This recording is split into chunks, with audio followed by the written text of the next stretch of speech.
And now this is pod racing. Sup fams, welcome to my brand new Star Wars marathon where I'll be reviewing all 9 original Star Wars Skywalker films plus 2 special films. So for today, we will start with Star Wars Episode 1, The Phantom Menace, and spoiler alerts coming up right now, and I hope you guys enjoy the show. Alright, quiet on set. Scene 1, take 1. Action.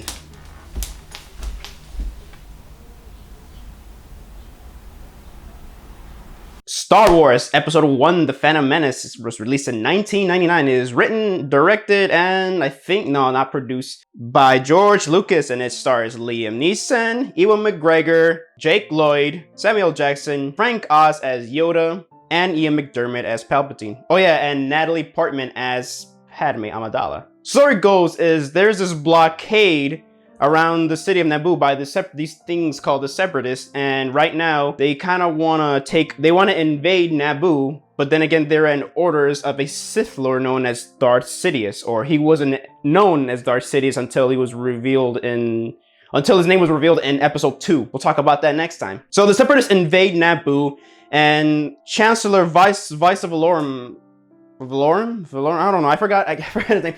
He sends 2 Jedis, Qui-Gon Jinn and Obi-Wan Kenobi. So then everything goes wrong. They go to Naboo and to warn the Queen Padme Amidala, and everything once again goes wrong there. They meet a character named Jar Jar Binks. We'll talk about it in a couple minutes. So then they crash land in the Tatooine. That's where they meet the young Anakin Skywalker. And then so they finally reach the Coruscant, and that's when they have to come up with a plan to fight against, or to end the invasion of Naboo from the Separatists. Man, I remember the hype of this movie. I was born in the 90s, and I remember the hype. It was 1999. I was 4 years old, and I always remember the hype for this movie. And I remember the toys. I just remember, like, I almost remember everything. I just remember most of the toys and the trailers and the hype for this film. It was big. So let's just get on to to what I pretty much didn't like. First off, at first I liked him, but then as I grew older, I'm like, can I just cut his throat? And it's Jar Jar. Jar Jar is pretty annoying. He can be annoying, but when he gets hurt sometimes, especially in Naboo, when he got hurt, in that one scene where he almost got in a fight with Sebulba, one of the pod racer guys, and yeah, it's funny to see him get hurt sometimes, but I mean, it's annoying, but then again, honestly, he doesn't ruin Star Wars for me at all. But as a kid, I enjoyed it. I mean, there's some funny parts about him. I don't think he's that horrible character. I just don't like Jar Jar, but still, Jar Jar, yeah, he's kind of annoying, and yeah, he can be I just don't like him. He's annoying. The plot, I don't know, man. I'm not a huge fan of the plot. It's just, I feel like this is like a filler episode. I know that it's supposed to lead up to Anakin's rise as Darth Vader, or his fall as Darth Vader, but I feel like this episode, it feels like, it's a kind of a slow plot start. I mean, seriously, you're gonna start the franchise with Naboo, with a prequel series with a simple invasion of Naboo. But then again, the more I think about it, it just catalyzes into a bigger war known as the Clone Wars, but this is just a little stepping stone. But I just feel like, I don't know, the plot is just, it's a pretty weak plot. It's not as weak as as a future Star Wars video. I mean, a Star Wars movie that I'm going to review soon. The CGI really, it didn't age well, especially when I used to love it a lot on the VHS, and then I first bought the Blu-ray and I bought the DVD. It just didn't really look that good. It hasn't really aged well. Some shots look good. Like, I do like the establishing shots of Naboo, Coruscant, Tatooine. I love how the scope of the movie looks really good. The wide shots, like the angle shots of CGI, look really good. It actually looks real to me. But some of the CGI close-ups, especially the droids, I don't know, man. They didn't really age well. Some of the acting is pretty bad. Pretty bad. It's very robotic, especially the Jedi. Once you finally see the Jedi councils, I mean, seriously, I love Samuel Jackson. He's a cool character. Mace Windu's a cool character, and when he's a monk, he's really cool in a lot of scenes. But sometimes I just feel like, bro, you really are kind of phoning it in sometimes.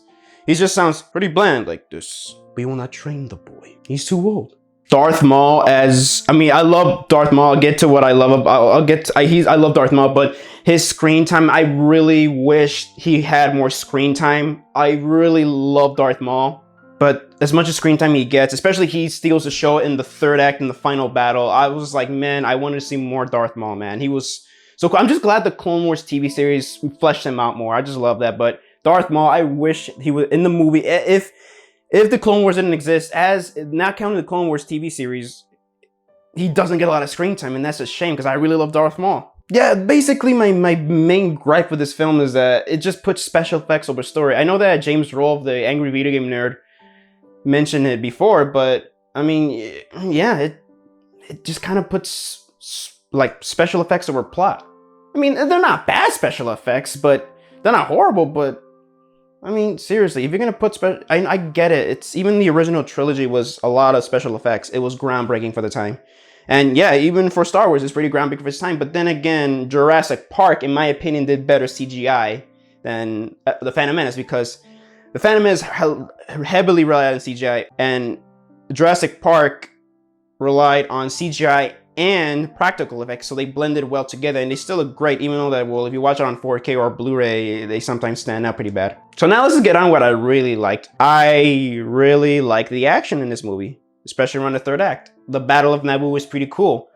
The pod race, I like it, even though that I prefer the theatrical edition of the pod race. It's actually pretty good, even though it doesn't really, it just adds more filler to it, but I still enjoy the pod race. It's really fun, especially I love Boba's pod race, that it just makes this awesome engine noise, and I love it. And Anakin's pod race is cute, it's really nice. I actually really like Qui-Gon Jinn too. Qui-Gon Jinn, Liam Neeson did a great job, and a lot of people don't really, I mean, a lot of people don't like Qui-Gon Jinn. I love Qui-Gon Jinn, he's really cool, but it does create an inconsistency, but then again, it doesn't. Like, I remember when in the original trilogy, I think in episode 5, The Empire Strikes Back, Obi-Wan said that he was trained by Yoda, but then he has a master, Qui-Gon Jinn, but maybe when he was a kid, or maybe after Qui-Gon's death, Yoda probably trained him to finish his training. So yeah, that's pretty cool. Yoda was pretty cool. It's actually really nice to also see the Jedi Council for the first time ever, but then again,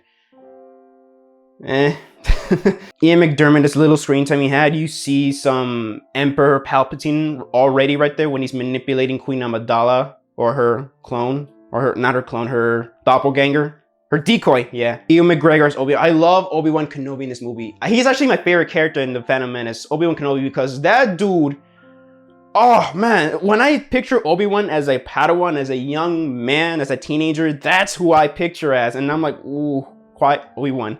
I love you, man. Ewan McGregor, man, I can't wait for you to come back as Obi-Wan.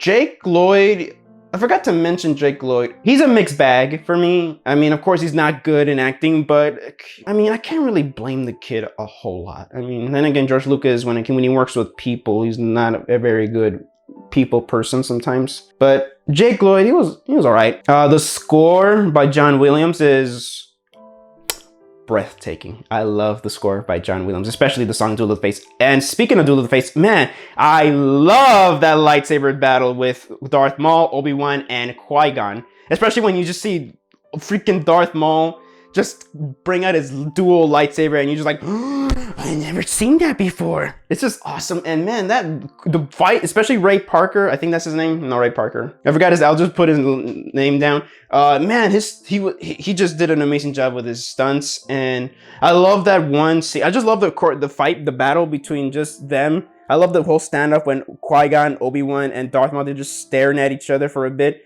And I just love that one scene where just Obi-Wan just freaking nudges himself to make it look like he's about to make the first move, but then he pauses, and Qui-Gon just freaking, he's the one that tries to go for the attack. And I love that chemistry between Qui-Gon and Obi-Wan right there. I know that when I watch the movie, I just really enjoy the chemistry between Qui-Gon and Obi-Wan, and that's a key reason why I love it. Natalie Portman, even she does pretty good. She's like a teenager in this movie.